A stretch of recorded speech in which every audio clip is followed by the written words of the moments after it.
পৃথিবী বড় স্বার্থপর, দুনিয়া বড় স্বার্থপর। দুনিয়া কাউরে জায়গা দেয় না, দুনিয়া কাউরে জায়গা দেয় না। এত মজবুত পাইলিং করে যেই বিল্ডিং বানাইলাম, দুনিয়া তারে থাকতে দেয় না। যা বেটা যা, যা তুই লাথি দিয়া বাড়ি করে যা, কবরে যা, কবরে যা। দুনিয়া কাউরে থাকতে দেয়। দুনিয়া কত ক্ষমতা ধরকে মাটির নিচে ফেলায় দিছে, দুনিয়া কত সম্পদ আলাকে মাটির নিচে ফেলে দিছে, দুনিয়া কত সুন্দরী নারীকে মাটির নিচে ফেলায় দিছে, মাটির সাথে রেজা রেজা করে ফেলছে। আজ আর চেহারা নাই, আজ আর রূপ নাই, আজ আর যৌবন নাই, আজ আর ক্ষমতা নাই। এমন বাদশা ছিল পৃথিবীতে যার হাতের আঙ্গুলের ইশারায় মানুষের গর্দান উড়াইয়া দিত, যার হাতের ইশারায় উঠত মানুষ, বসত মানুষ। আজ বাদশারা নাই, আজ সম্পদওয়ালারা নাই, আজ মালওয়ালারা নাই। দুনিয়া কাউরে থাকতে দেয় না, কাউরে না দোস্ত, কাউরে দেয় না। দুনিয়া দাদারে আমার থাকতে দেয় নাই। আমার দাদারে আমি দেখছি, আজ আমার দাদা নাই। আমার নানারে আমি দেখছি, আমার নানা নাই। আমার দাদিরে আমি দেখছি, আমার দাদি নাই। আমার নানিরে আমি দেখছি, আমার নানি নাই। আমার বাবারে আমি দেখছি, 14 লক্ষ টাকা বাবার পেনশনের আমি সব ডাক্তারের পিছনে খরচ করে ফেলছি, বাড়ির ফসলের জমি বিক্রি করে ফেলছি।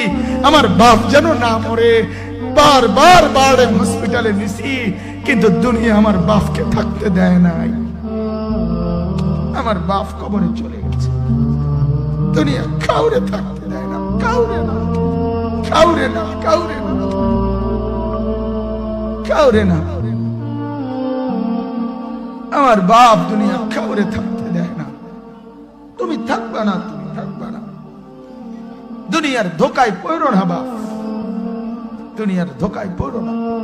মাকে বুঝান, আজ মারা বেসামাল হয়ে গেছে, আজ বোনেরা বেসামাল হয়ে গেছে, বেপরদার উৎসব তুলে দিছে। এটা যেন আল্লাহর সাথে যুদ্ধ করছে।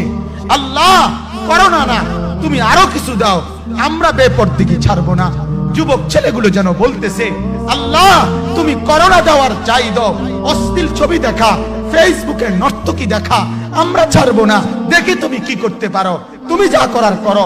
দোকানদার ব্যবসায়ীরা হারামের লেনদেন করা বন্ধ করছে না, সুদখোর সুদ ছাড়ছে না, ঘুষখোর ঘুষ ছাড়ছে না, নাফরমান আর জিনাকার ব্যভিচারী এরা কেউ কিছু ছাড়ছে না।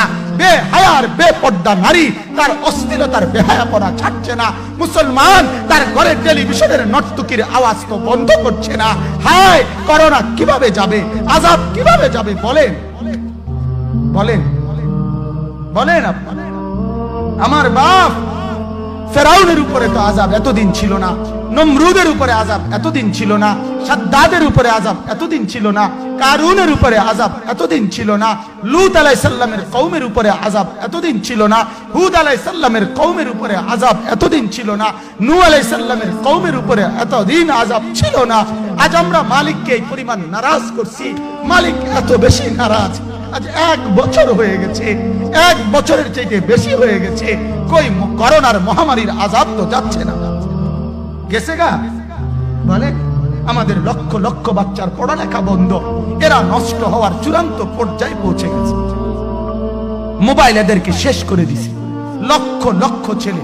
গতকালকে এক মা আমার আত্মীয় ফোন দিয়া বলতেছে, সকাল 10টায় বাচ্চাটা ঘর থেকে মোবাইল লইয়া বাইর হইছে, রাতের 10টায় মা তারে ফোন দিয়া বলছে, বাপ ঘরে আসতি না, ভাত খাইতি না।